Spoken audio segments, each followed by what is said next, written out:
పరిశుద్ధ గ్రంథం నుండి వాక్యం చదువుకుందాం. కీర్తన గ్రంథము 1వ అధ్యాయము 2వ అధ్యాయము చదువుకుందామండి. దుష్టుల ఆలోచన చొప్పున నడవక, పాపుల మార్గమున నిలవక, అపహాసకులు కూర్చుండు చోట కూర్చుండక, యెహోవా ధర్మశాస్త్రమునందు ఆనందించుచు దేవారాత్రము దాన్ని ధ్యానించువాడు ధన్యుడు. అతడు నీటి కాలువల యొరన నాటబడినదై ఆకువాడక తన కాలమందు ఫలమిచ్చు చెట్టు వలె నుండును. అతడు చేయునదంతయు సఫలమగును.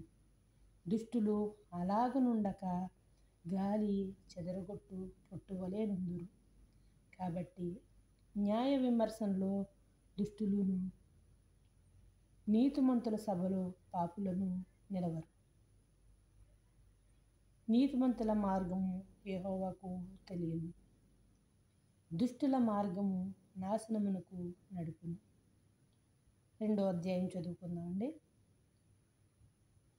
అన్యజనులు ఏలా అల్లరి రేపుచున్నారు, జనములు ఏలా వ్యర్థమైన దానిని తలంచుచున్నవి.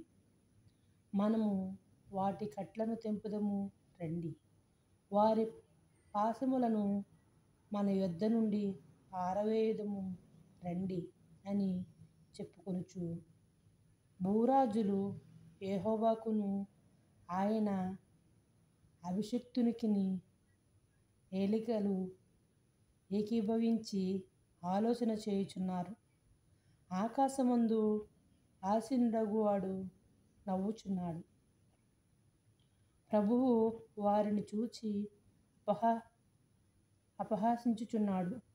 ఆయన ఉగ్రుడై వారితో పలుకును. ప్రచండ కోపము చేత వారిని తల్లడింపజేయును. నేను నా పరిశుద్ధ పర్వతమైన సియోను మీద నా రాజును ఆసీనునిగా చేయుచున్నాను. కట్టడను నేను వివరించెదను. యెహోవా నాకిలాగు సెలవిచ్చెను, నీవు నా కుమారుడవు, నేడు నిన్ను కనియున్నాను. నన్ను అడుగుము, జనములను నీకు స్వాస్థ్యముగాను, భూమిని దిగంతము వరకు సొత్తుగాను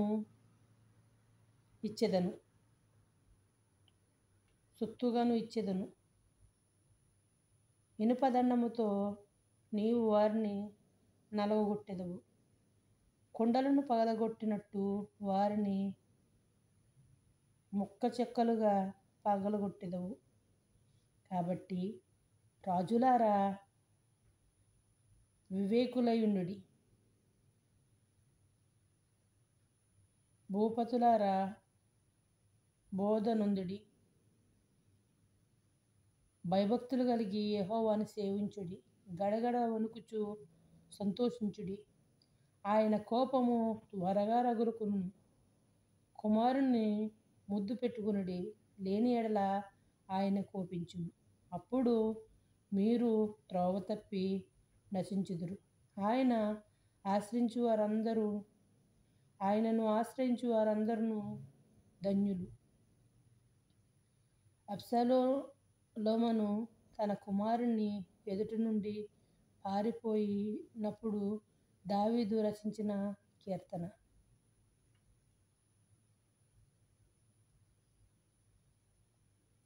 3వ అధ్యాయం చదువుకుందామండి. యెహోవా నన్ను బాధించువారు ఎంతో విస్తరించి ఉన్నారు, నా మీదికి లేచువారు అనేకులు. దేవుని వలన అతనికి రక్షణ ఏమీయూ దొరకదని నన్ను గూర్చి చెప్పువారు అనేకులు. యెహోవా, నీవే నాకు కేడముగాను, నీవే నాకు అతిశయాస్పదముగాను, నా తల ఎత్తువాడవుగాను ఉన్నావు. ఎలుగెత్తి నేను యెహోవాకు మొరపెట్టినప్పుడు ఆయన తన పరిశుద్ధ పర్వతము నుండి నాకు ఉత్తరమిచ్చును. యెహోవా నాకు ఆధారము, కావున నేను పండుకొని నిద్రపోయి మేలుకొందును. 10,000 మంది దండెత్తి నా మీదకి వచ్చి మోహరించినను నేను భయపడను. యెహోవా లెమ్ము, నా దేవా నన్ను రక్షింపుము.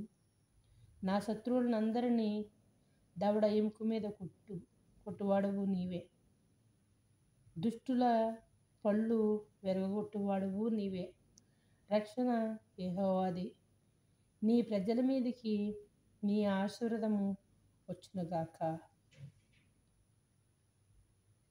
4వ కీర్తన చదువుకుందామండి. నా నీతికి ఆధారముగు దేవా, నేను మొరపెట్టినప్పుడు నాకు ఉత్తరమిమ్ము. ఇరుకులో నాకు విశాలత కలగజేయువాడవు నీవే. నన్ను కరుణించి నా ప్రార్థన అంగీకరించుము. నరులారా, ఎంతకాలము నా గౌరవమును అవమానముగా మార్చెదరు? ఎంతకాలము వ్యర్థమైన దానిని ప్రేమించెదరు? ఎంతకాలము అబద్ధమైన వాటిని వెదకెదరు? యెహోవా తన భక్తులను తనకు ఏర్పరచుకొనుచున్నాడని తెలుసుకొనుడి. నేను యెహోవాకు మొరపెట్టగా ఆయన ఆలకించును. భయము నొంది పాపము చేయుకుడి. మీరు పడకల మీద నుండగా మీ హృదయములలో ధ్యానము చేసుకొని ఊరకుండుడి. నీతియుక్తమైన బలులు అర్పించుచు యెహోవాను నమ్ముకొనుడి. మాకు మేలు చూపువాడెవడని పలుకువారనేకులు. యెహోవా, నీ సన్నిధి కాంతి మా మీద ప్రకాశింపజేయుము.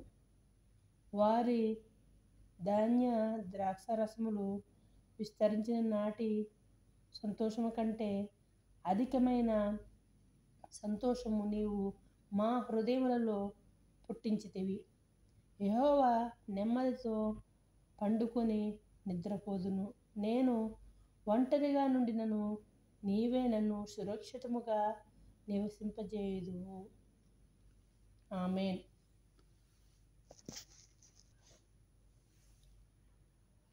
కీర్తన గ్రంథము 5వ అధ్యాయం కూడా చదువుకుందాం. యెహోవా, నా మాటలు చెవినబెట్టుము, నా ధ్యానము మీద లక్ష్యమించుము. నా రాజా, నా దేవా, నా ఆర్తధ్వని ఆలకించుము. నిన్నే ప్రార్థించుచున్నాను. యెహోవా, ఉదయమున నా కంఠస్వరము నీకు వినబడును. ఉదయమున నా ప్రార్థన నీ సన్నిధిని సిద్ధము చేసి కాచియుందును. నీవు దుష్టత్వమును చూచి ఆనందించు దేవుడవు కావు. చెడుతనమునకు నీ యొద్ద చోటు లేదు. డాంబికులు నీ సన్నిధిని నిలవలేరు. పాపము చేయువారందరూ నీకు అసహ్యులు. అబద్ధమాడు వారిని నీవు నశింపజేయుదువు. కపటము చూపు నరహత్య జరిగించువారు యెహోవాకు అసహ్యులు. నేనైతే నీ కృపాతిశయమును బట్టి నీ మందిరములో ప్రవేశించెదను. నీ ఎడల భయభక్తులు కలిగి నీ పరిశుద్ధ ఆలయము దిక్కు చూచుచు నమస్కరించెదను. యెహోవా, నా కొరకు పొంచియున్న వారందరిని బట్టి నీ నిత్యానుసారముగా నన్ను నడిపింపుము. నీ మార్గమును నాకు స్పష్టముగా కనపరచుము. వారి నోట యథార్థత లేదు. వారి అంతరంగము నాశనకరమైన గుంట. వారి కంఠము తెరిచిన సమాధి. వారి నాలుకతో చిగములాడుదురు. దేవా, వారు నీ మీద తిరగబడి ఉన్నారు. వారిని